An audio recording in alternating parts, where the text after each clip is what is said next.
Hello students, I hope you are enjoying the lectures of molecular basis of inheritance. So in the last lecture we studied the replication point. We did not complete it in the last lecture. We studied the machinery and few important enzymes which are required for the process of replication. Today we will talk about the process of DNA replication and the remaining enzymes which are involved in the process of replication. Okay, so we studied in the last lecture that DNA replication does not start randomly anywhere within the DNA. It starts from specific sites, and those specific sites are called as origins of replication. So we will discuss the process of the process of replication from a single origin of replication in this lecture. Suppose this is a long double helical DNA molecule, and this is one of the origin of replication present on this DNA molecule. And to start or initiate the process of DNA replication, some initiator proteins, in case of bacteria, some initiator proteins bind on the DNA.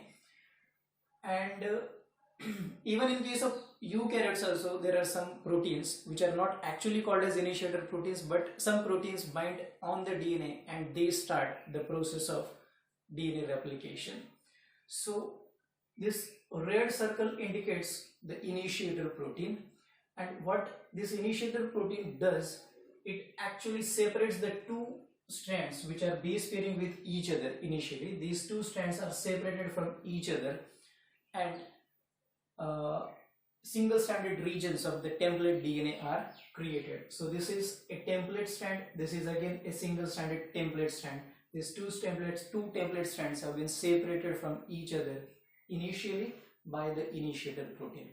तो आगे DNA replication में ये दो strands इस direction में भी और इस डायरेक्शन में भी एक दूसरे से कंटिन्यूअसली सेपरेट करने ही होते हैं to synthesize the new strands on these parental template DNA molecules. लेकिन आगे का जो फर्दर सेपरेशन या अनवाइंडिंग होता है DNA का, that is carried out by special types of proteins which are called as DNA helicases. Okay, so ये DNA molecule है, ये हेलिकल फॉर्म में है, और इसका हेलिक्स अगर ब्रेक होता है by the separation of the two strands from each other, and इस हेलिक्स को ब्रेक करने के लिए कोई एंजाइम रिस्पॉन्सिबल है, कोई प्रोटीन रिस्पॉन्सिबल है, तो उस एंजाइम को हम हेलिकेज बोलते हैं, because the enzyme is responsible for the breaking of the helix. जैसे प्रोटीन को ब्रेक डाउन करने वाले एंजाइम को हम प्रोटीएज बोलते हैं, न्यूक्लिक एसिड को डिग्रेड करने वाले या ब्रेक डाउन करने वाले एंजाइम को हम न्यूक्लिएज बोलते हैं. उसी तरीके से यहाँ पे डीएनए का जो हेलिकल स्ट्रक्चर है, उस हेलिकल स्ट्रक्चर में से हेलिक्स को सेपरेट करने के लिए the two strands of the DNA are separated from each other and the helix is broken. That is why the name of the enzyme is helicase. Okay, so it breaks the DNA helix. That is why the name of the enzyme is DNA helicase.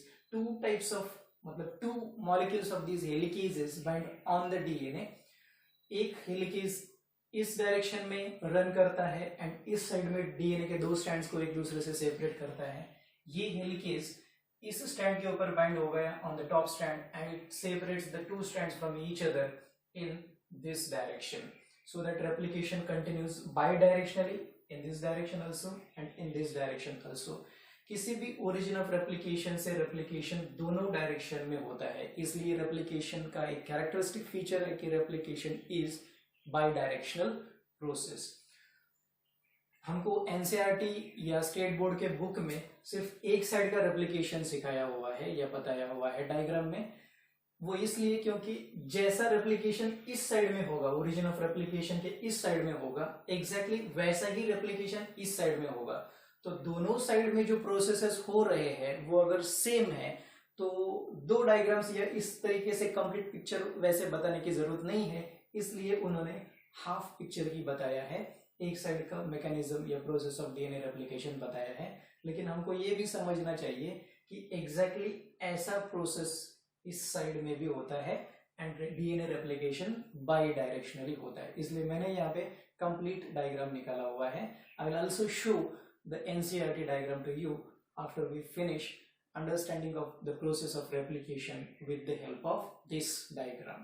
Okay, so initiator protein ने initially DNA के template strands को origin region में एक दूसरे से separate किया. Further separation of the two strands from each other will be carried out by helicase enzymes until the end of the DNA replication process. और अब यहाँ पे जब DNA open हो गया तो एग्जैक्टली क्या होता है, डीएनए पॉलीमरेज खुद डीऑक्सीराइबोन्यूक्लियोटाइड्स ऐड करना इनिशिएशन से स्टार्ट नहीं कर सकता है. मतलब फर्स्ट न्यूक्लियोटाइड एडिशन से वो खुद डायरेक्टली डीऑक्सीराइबोन्यूक्लियोटाइड्स ऐड नहीं करता है, तो उसको कोई बेस फॉर्म करके देना जरूरी होता है. तो यहाँ पे डीएनए का चेन बनने के लिए एक आरएनए का बेस बनता है. जैसे घर बनाने के लिए, दीवारें खड़े करने के लिए पहले हमको बेस बनाना पड़ता है. तो डीएनए पॉलीमरेज कुड नॉट मतलब it can not synthesise the base itself. वो खुद प्राइमर नहीं बना सकता है या बेस नहीं बना सकता है, इसलिए एक आरएनए पॉलीमरेज डीएनए रेप्लिकेशन में हेल्प करता है. And because it is RNA polymerase, it will synthesize RNA molecule, a short strand of RNA molecule, and that short strand of RNA molecule functions as a base for the synthesis of DNA. और इसलिए उसको हम बोलते हैं primer. RNA से बना हुआ short oligonucleotide chain है, that is why it is called as RNA primer, which functions as a base for the synthesis of DNA strand.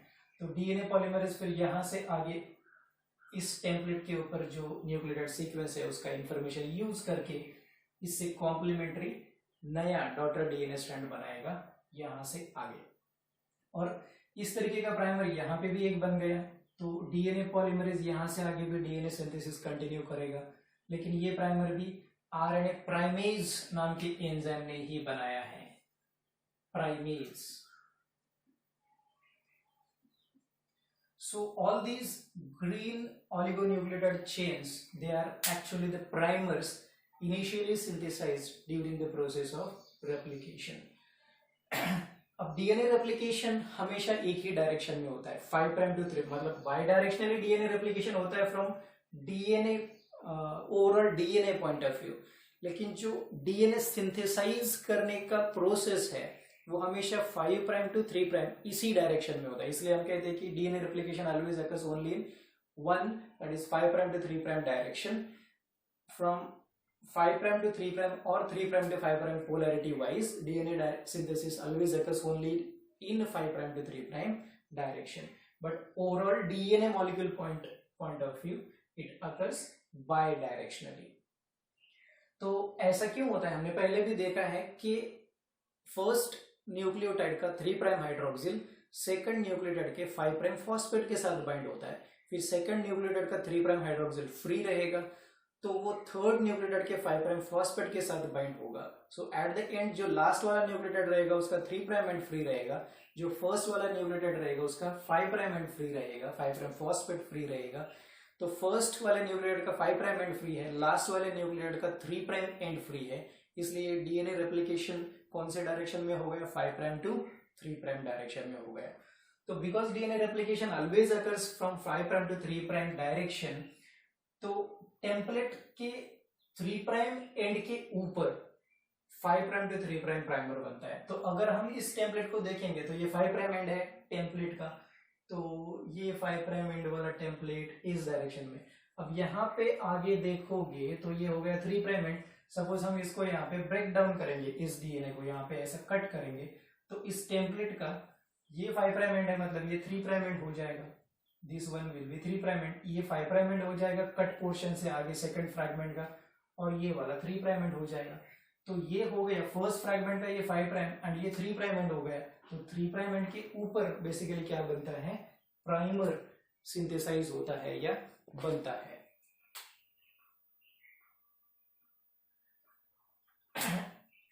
So it at any point DNA replication here, DNA replication always occurs only in 5 prime to 3 prime direction, and these are the initial primers which are synthesized on the separated single stranded DNA templates. Okay, तो अब आगे क्या होगा, इस primer के ऊपर DNA polymerase नया strand बनाएगा बाय यूजिंग बेस कॉम्प्लीमेंटरिटी। मतलब इस टेम्पलेट के ऊपर अगर सपोज यहाँ पे टेम्पलेट के ऊपर एडेनाइन है तो इस नए स्ट्रैंड में थाइमीन इनकॉर्पोरेट होगा। टेम्पलेट के ऊपर सपोज यहाँ पे साइटोसिन है तो इस नए स्ट्रैंड में उसके सामने ग्वानाइन इनकॉर्पोरेट होगा and first thymine and second guanine इनके बीच में फॉस्फोडाइस्टर बॉन्ड बनेगा and that phosphodiester bond will be created by DNA polymerase. फिर इसी तरीके से आगे सपोज यहाँ पे थाइमीन है टेम्पलेट में तो डॉटर स्ट्रैंड में डीएनए पॉलीमरेज ऐड करेगा adenine and second guanine and third adenine, इनके बीच में भी और एक फॉस्फोडाइस्टर बॉन्ड वो क्रिएट करेगा। सो इस तरीके से टेम्पलेट के ऊपर जो न्यूक्लियोटाइड सीक्वेंस है उससे कॉम्प्लीमेंटरी न्यूक्लियोटाइड्स डीएनए पॉलीमरेज नए डीएनए स्ट्रैंड के अंदर या डॉटर डीएनए स्ट्रैंड के अंदर जोड़ेगा एंड नए स्ट्रैंड में जो न्यूक्लियोटाइड्स एक दूसरे के सामने ऐड किए हैं उनको वो फॉस्फोडाइस्टर बॉन्ड से ज्वाइन कर देगा एंड इस तरीके से वो एक नया डॉटर स्ट्रैंड बनाएगा। तो ये डॉटर स्ट्रैंड यहां से यहां तक बन गया। अब एक्चुअली इनिशियली डीएनए इतना ही ओपन हुआ था, इसलिए इनिशियल डीएनए रेप्लिकेशन जो है वो यहां से यहां तक हो गया और इस केस में वो यहां से यहां तक, मतलब सपोज समवेयर हियर यहां तक हो गया। ओके, और इस केस में यहां से यहां तक ही हो गया और इस केस में वो यहां से यहां तक ही हो गया। अब डीएनए हेलिकेजेस क्या करेंगे आगे, वो आगे इस डायरेक्शन में इस हेलिक्स को सेपरेट करेंगे, मतलब the two strands of the DNA helix will be separated from each other और ये हेलिकेज इधर सेपरेट करेगा। तो अब थोड़ी देर के बाद हम ऐसा कंसिडर कर रहे हैं कि यहां से आगे इतना पोर्शन सेकंड स्टेज में क्या हो गया, सेपरेट हो गया और यहां से भी आगे इतना पोर्शन सेकंड स्टेज में सेपरेट हो गया। अब ये डीएनए सिंथेसिस तो 5 प्राइम टू 3 प्राइम डायरेक्शन में हो रहा है तो ये कंटिन्यूअसली ऐसा ही होता रहेगा क्योंकि हेलिकेज यहां से आगे ओपन करता रहेगा टू स्ट्रैंड्स को एक दूसरे से एंड डीएनए पॉलीमरेज इस ब्लू वाले डॉटर डीएनए स्ट्रैंड को continuously till the end of the DNA synthesize करता रहेगा। तो ये डीएनए स्ट्रैंड कंटिन्यूअसली सिंथेसाइज हो रहा है, लेकिन ये फ्रैगमेंट में सिंथेसाइज हो रहा है। पहले यहां तक डीएनए बना, फिर यहां तक डीएनए ओपन होने के बाद यहाँ पे नया प्राइमर ऐड हो गया, सेकंड प्राइमर ऐड हो गया एंड इस सेकंड प्राइमर के ऊपर फिर डीएनए पॉलीमरेज ने और डीएनए सिंथेसाइज किया। सेकंड प्राइमर भी कौन बनाएगा, प्राइमेज, आरएनए प्राइमेज ही बनाएगा। So RNA primase enzymes synthesize all the RNA primers required during DNA replication and उन प्राइमर्स को आगे एक्सटेंड करने का काम, उन प्राइमर्स के आगे डीएनए सिंथेसाइज करने का काम डीएनए पॉलीमरेज करता है। तो आरएनए प्राइमेज ने सेकंड प्राइमर बनाया और उसके सामने डीएनए पॉलीमरेज ने उसको इस प्राइमर के फर्स्ट न्यूक्लियोटाइड तक एक्सटेंड किया। फिर ये सेकंड स्टेप हो गया। फिर हेलिकेज आगे सपोज यहां तक डीएनए खोल देगा, ओपन करेगा, दोनों स्ट्रैंड्स को एक दूसरे से सेपरेट करेगा। तो ये तो स्ट्रैंड कंटिन्यूअसली सिंथेसाइज हो रहा है, लेकिन यहाँ पे और एक प्राइमर बनेगा, उस प्राइमर के आगे डीएनए पॉलीमरेज उसको और एक्सटेंड करेगा। तो इस तरीके से अगर हम सिर्फ डीएनए रेप्लिकेशन का एक साइड देख रहे हैं, एक साइड नहीं देख रहे अभी, सिर्फ एक साइड देख रहे हैं, तो in this one sided DNA replication one strand, one daughter strand is continuously synthesized and another daughter strand is discontinuously synthesized in different fragments. Okay, तो डीएनए रेप्लिकेशन के दौरान इस तरीके से कुछ फ्रैगमेंट्स फर्स्ट टाइम आइडेंटिफाई किए थे by the scientist Riji Okazaki, and that is why these fragments which are observed during the process of DNA replication, they are called as Okazaki fragments. तो एक स्ट्रैंड कंटिन्यूअसली सिंथेसाइज हो रहा है, दूसरा Okazaki fragments के form में synthesise हो रहा है और ये कंटिन्यूअसली नहीं सिंथेसाइज हो रहा है, मतलब ये डिसकंटिन्यूअसली सिंथेसाइज हो रहा है। इसलिए हम ऐसा भी कहते हैं कि DNA replication is semi discontinuous. ये सेमी कंजर्वेटिव तो होता है, ये हमने ऑलरेडी देख लिया, लेकिन डीएनए रेप्लिकेशन सेमी डिसकंटिन्यूअस भी होता है, मतलब one strand is continuously synthesize, half of the DNA molecule and half of the DNA molecule is one strand is, another strand is discontinuously synthesize. तो दो में से एक स्ट्रैंड कंटिन्यूसली एक डिसकंटिन्यूसली सिंथेसाइज होता है, मतलब सेमी कंटिन्यूस या सेमी डिसकंटिन्यूस मैकेनिज्म हो गया, लेकिन इसको रेफर करते समय हम जनरली सेमी डिसकंटिन्यूस रेप्लिकेशन ऐसा ही बोलते हैं। अब जो स्ट्रैंड कंटिन्यूसली सिंथेसाइज हो रहा है वो थोड़ा सा आगे रहता है, लीड करता है, इसलिए उसको हम लीडिंग स्ट्रैंड बोलते हैं। This newly synthesized strand is leading strand, and leading strand जिस टेम्पलेट के ऊपर बनता है उसको हम लीडिंग टेम्पलेट बोलेंगे। जो स्ट्रैंड डिसकंटिन्यूसली सिंथेसाइज होता है वो थोड़ा पीछे रहता है, थोड़ा सा हल्का सा, इसलिए उसको हम लैगिंग स्ट्रैंड बोलते हैं। The blue coloured newly synthesized strand is lagging strand, and ये लैगिंग स्ट्रैंड जिस टेम्पलेट के ऊपर बनता है ब्लैक स्ट्रैंड, उसको हम लैगिंग टेम्पलेट बोलते हैं। So leading strand, leading template, lagging strand, lagging template. Lagging strand is synthesized in the form of Okazaki fragments and it is synthesized discontinuously, and leading strand is synthesized continuously. Okay, so एक side में इस तरीके से ये replication हो रहा है, और ड्यूरिंग रेप्लिकेशन यहाँ पे एक वाई शेप्ड स्ट्रक्चर बन गया। यू कैन सी यहाँ पे भी एक वाई शेप्ड स्ट्रक्चर बन गया, और यहाँ पे भी ये एक वाई शेप्ड स्ट्रक्चर बन गया, जिसको मैंने यहाँ पे सर्कल किया हुआ है। तो इस वाई शेप्ड स्ट्रक्चर को हम कहते हैं replication fork. Okay, because DNA cannot be entirely separated from the two strands of the DNA cannot be entirely separated from each other in a single step. Only some portion is separated and remaining portion is in double stranded form, and that is why this Y-shaped structure forms, and it is called as replication fork like structure.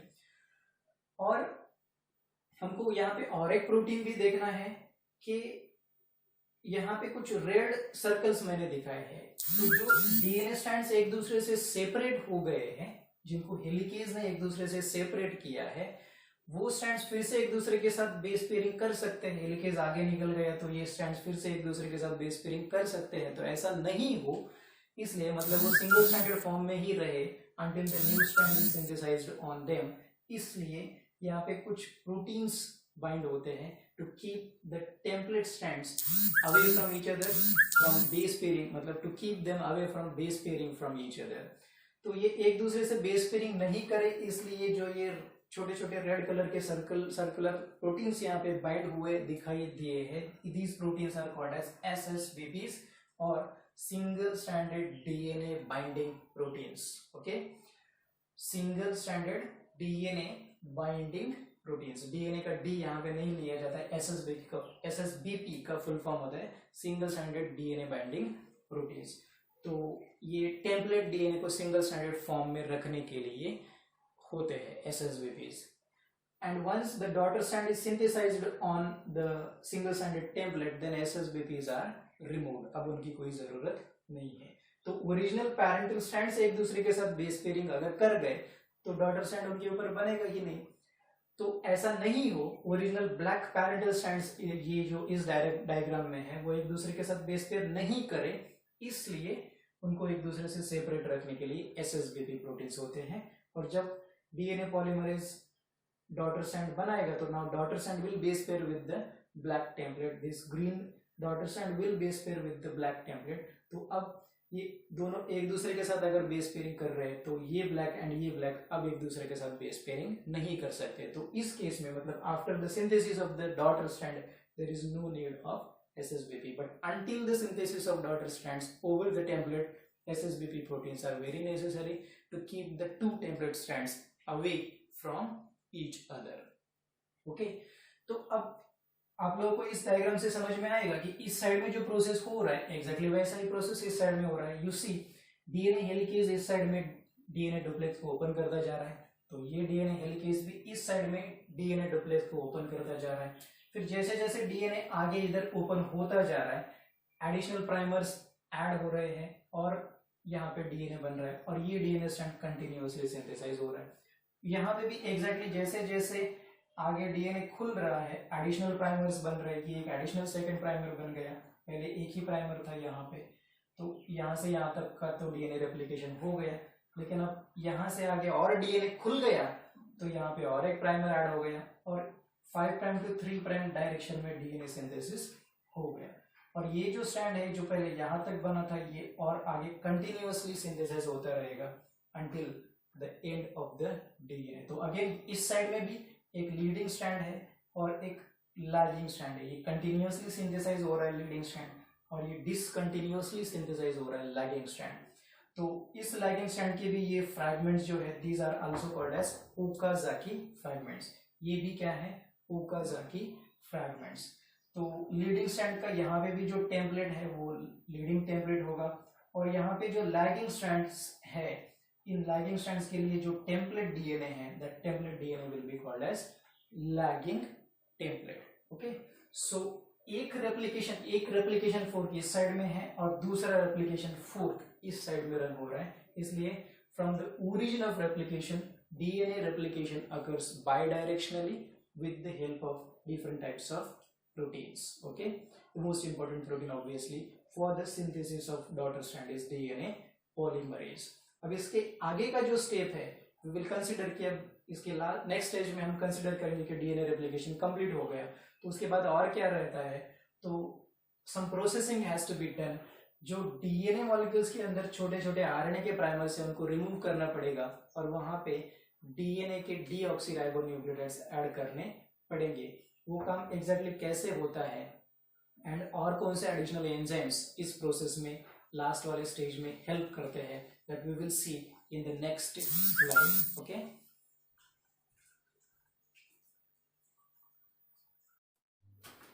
okay, so we discussed till now how the leading and the lagging strands are formed on the template DNA strands, and we also discussed that DNA replication occurs bidirectionally and two replication forks are formed, one on the right side of the origin of replication and another on the left side of the origin of replication.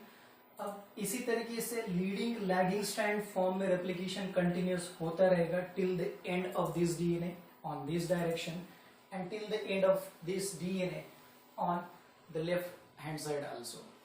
तो after this the DNA replication is completed and that is why we have drawn the next stage of completed DNA replication. So इस तरीके से यहाँ पे एक DNA duplex बनेगा और यहाँ पे एक DNA duplex बनेगा and due to the semi-conservative mode of DNA replication, each DNA duplex will contain one parental or old strand and another daughter strand, one parental or old strand and another daughter strand. So ये मैंने आपके reference के लिए diagram यहीं पे ऐसा ही रखा था जो फर्स्ट ऑलरेडी हमने पढ़ा है। Now we have to see these two next steps. Now we have considered that the replication is completed. So this is one of the double-stranded daughter DNA molecule, double-stranded DNA, daughter DNA containing one parental and one daughter strand, and this is also a double-stranded DNA molecule which also contains one old and one newly synthesized strand. Now the problem that arises in the last step of DNA replication is that in the daughter strand there are several RNA primers still remaining, and if in a DNA RNA molecules are present then that may cause mutations later on, so we must remove these RNA molecules from these DNA molecules. So newly synthesize DNA दोनों daughter DNA strands से जितने भी RNA के primers है उनको remove करना पड़ता है, या मतलब सेल को रिमूव करना पड़ता है। तो सेल के अंदर ये जो मैंने अभी यहाँ पे लेबल किए हैं A B C D E F G H etcetera, these are different primers. So in case of bacteria DNA polymerase 1 removes these primers because bacterial DNA polymerase 1 के पास आरएनएज एक्टिविटी होता है, तो उस एक्टिविटी से वो इस आरएनए को remove कर देता है। And in case of eukaryotes this removal of RNA primers is carried out by RNase H enzyme. There are different types of RNases, for example RNA A, RNase H etcetera. RNase H का मतलब होता है कि RNase molecule या enzyme जो DNA and RNA के hybrid में से आरएनए को डिग्रेड करता है उसको आरएनएज एच कहते हैं। एच स्टैंड्स फॉर हाइब्रिड, मतलब it does not remove the RNA from two RNA strands, It removes the RNA from one DNA and one RNA strand, that is hybrid of RNA and DNA. That is why the name RNA is hybrid or RNA is H. So in case of bacteria polymerase 1, in case of eukaryotes RNA is H, they will remove the RNA primers, and after RNA primers are removed, gaps will be present in the site where primers were present, and these gaps must be filled by adding deoxyribonucleotides. तो यहाँ पे deoxyribonucleotides add करके DNA synthesise करके gap fill किया जाता है, और gap filling का काम जो होता है वो DNA polymerase 1 ही करता है बैक्टीरिया में. And in case of eukaryotes the main replicating enzymes DNA polymerase delta and DNA polymerase epsilon, they carry out the gap filling process after primer removal. तो गैप फिल भी हो गया, RNA primers remove हो गए, gap भी fill हो गया. फिर भी एक प्रॉब्लम बचता है, दैट इज ये अभी जो गैप फिल करने के लिए डीऑक्सीराइबोन्यूक्लियोटाइड का स्ट्रेच ऐड किया, उसके 3' end and previously added newly synthesized DNA strand के 5' एंड के बीच में एक फॉस्फोडाइस्टर बॉन्ड का गैप रहता है. यहाँ पे भी वैसा एक गैप है, यहाँ पे भी ऐसा एक गैप है. तो ये ABCDEFGH ये न्यूली सिंथेसाइज्ड डीएनए के फ्रैगमेंट्स हैं, जहां पे प्राइमर्स रिमूव करके डीएनए ऐड किया हुआ है. तो ये फ्रैगमेंट्स ऑलरेडी प्रेजेंट फ्रैगमेंट के साथ अभी क्या नहीं है, फॉस्फोडाइस्टर बॉन्ड से लिंक्ड नहीं है. तो इन फ्रैगमेंट्स को इन ऑलरेडी एग्जिस्टिंग फ्रैगमेंट्स के साथ ज्वाइन करना पड़ेगा with the help of phosphodiester bond, and then only the daughter strands will be continuous in their nature, otherwise they are still present in fragments. So ये जो काम होता है phosphodiester bonds create करके फ्रैगमेंट्स को join करने का, seal करने का, that is done by an enzyme called as DNA ligase. So DNA ligase यहाँ पे फॉस्फोडाइस्टर बॉन्ड क्रिएट कर देगा, और यहाँ पे भी फॉस्फोडाइस्टर बॉन्ड क्रिएट करेगा, यहाँ पे भी करेगा, यहाँ पे भी करेगा. सो जितने भी गैप्स हैं, gaps of only one phosphodiester bond, all these gaps will be filled by DNA ligase enzyme.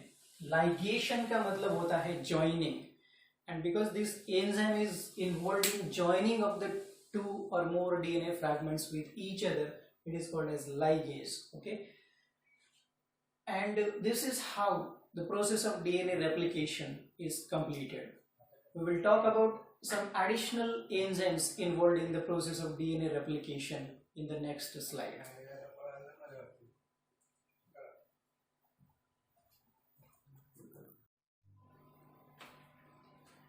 Okay students, so we have already finished the process of DNA replication, but here we are going to study the diagram of DNA replication which is given in your NCERT and State Board.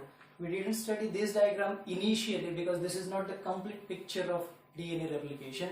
This is very incomplete and insufficient diagram, but you also have to understand the things which are given in this diagram, which is quite simple. These are the two DNA strands of the parental DNA duplex which are separated from each other in this region, and they are base pairing with each other in this region. Now this separation is obviously occurring with the help of DNA helicase, and helicase is separating the two DNA strands from each other in this direction. Okay, तो यहाँ से यहाँ तक दोनों strands एक दूसरे से separate हो गए हैं, जिसके जिन सिंगल स्ट्रैंडेड डीएनए के ऊपर यहाँ पे एक प्राइमर ऐड होके 3' टेम्पलेट के ऊपर एक प्राइमर ऐड होके there is synthesis, continuous synthesis of one strand which is the leading strand, and obviously the template for the leading strand is called as leading template. On the other hand, the other single stranded template is 5' to 3' template, where the DNA synthesis should occur in 5' to 3' direction, मतलब anti-parallel to the original template strand, and that is why this will occur discontinuously in the form of fragments. क्योंकि पहले suppose यहाँ से यहाँ तक ही DNA open था, तो primer यहाँ पे बना और यहाँ से यहाँ तक ही डीएनए सिंथेसाइज हो गया. फिर डीएनए यहाँ तक ओपन किया बाय डीएनए हेलिकेज, तो सेकेंड प्राइमर बना एंड यहाँ से यहाँ तक का डीएनए सिंथेसाइज हो गया। फिर डीएनए हेलिकेज ने डीएनए यहाँ तक ओपन किया तो थर्ड प्राइमर बना एंड यहाँ से यहाँ तक और एक डीएनए का फ्रैगमेंट बन गया। तो ये स्ट्रैंड जैसे जैसे डीएनए ओपन होता रहेगा ये कंटिन्यूअसली सिंथेसाइज होता रहेगा, but this strand will be synthesized in the form of fragments which are Okazaki fragments, and these Okazaki fragments they will form the lagging strand of the DNA on the lagging template, and obviously the lagging strand is synthesized because it is synthesized in fragments, it is synthesized discontinuously.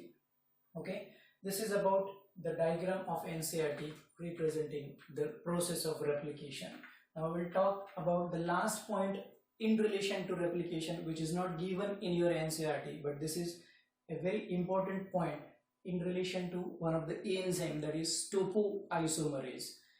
Topology is a word related to the structure of the DNA. तो DNA के structure में अगर change होता है तो हम उसको बोलते हैं there is a topological change in the structure of the DNA. तो जब डीएनए हेलिकेज डीएनए के दो स्ट्रैंड्स को अनवाइंड कर रहा है, मतलब टर्न्स को रिमूव कर रहा है, तो उसके वजह से आगे के डीएनए के ऊपर स्ट्रेस आता है and due to that stress the DNA which is present further of the DNA helicase activity coils like this. जैसे टेलीफोन का कॉर्ड होता है, उसके अंदर ऑलरेडी कुछ हेलिक्स होते हैं, मतलब वो ऑलरेडी कॉइल्ड होता है, तो उसमें अगर हम एक्सेस कॉइलिंग ऐड करते जाए तो उसमें भी इस तरीके के सुपर कॉइलिंग्स डेवलप होते हैं। ओके, तो इसी तरीके का स्ट्रेस अनवाइंडिंग की वजह से, हेलिकेज के एक्टिविटी की वजह से आगे के डीएनए डबल हेलिक्स के ऊपर आता है and that is why this DNA double helix forms additional coiling and that additional coiling is called as super coiling, और ये एक उस तरीके का सुपर कॉइल है। तो ऐसे बहुत सारे सुपर कॉइलिंग्स आगे आ सकते हैं। एक टर्न यहां से कम हो गया तो यहाँ पे एक सुपर कॉइल बनेगा, डीएनए हेलिकेज और एक टर्न कम करेगा तो यहाँ पे और एक सुपर कॉइल बनेगा, डीएनए हेलिकेज और एक टर्न कम करेगा तो उसको अकोमोडेट करने के लिए, उस स्ट्रेस को कम करने के लिए और थर्ड कॉइल वहां पे बनेगा। तो इस तरीके से ये सुपर कॉइलिंग अगर होता गया तो आगे डीएनए पॉलीमरेज रेप्लिकेट नहीं कर पाएगा, DNA polymerase will not be able to add the deoxyribonucleotides in the supercoiled regions, so DNA replication stop हो जाएगा। तो DNA replication को stop होने से बचाने के लिए एक एंजाइम होता है, that is topoisomerase। ये क्या करता है कि इन तरीके के सुपर कॉइलिंग्स को रिमूव करने का काम करता है। And how it removes them, ये डबल स्ट्रैंडेड डीएनए को सपोज यहाँ से कट कर देता है, यहाँ से इसको कट करने के बाद यहाँ से इसको बाहर निकाल देता है एंड फिर से जो दो फॉस्फोडाइसिल बॉन्ड उसने कट किए थे उनको सील कर देता है, मतलब सुपर कॉइल्स को रिमूव करके फिर से डीएनए को जोड़ देता है into its normal form. So that is why we have written here topoisomerase remove super coils by cutting the two strands of the DNA, कहीं पे भी यहाँ पे या यहाँ पे दोनों स्ट्रैंड को कट करता है, then removing the super coil, यहाँ पे सपोज कट करके सुपर कॉइल को रिमूव किया and by rejoining the two strands which were cut for removing the super coil। और इस तरीके से अब सपोज ये सुपर कॉइल टोपोआइसोमरेज ने रिमूव किया तो there is no super coil. तो जितने भी इस तरीके के सुपर कॉइल्स होते हैं उनको रिमूव करने का काम टोपोआइसोमरेज करता है, so that DNA replication can proceed till the end of the DNA. Okay, and such type of topoisomerase in E coli is called as DNA gyrase. इसके ऊपर जनरली क्वेश्चन आता है तो ये आपको याद रखना है कि DNA gyrase is a topoisomerase of E coli involved in removing the supercoils formed during the process of DNA replication. Okay, so the process of DNA replication is over here. Tomorrow we will start the next point, that is transcription. Until then, you study well. Thank you.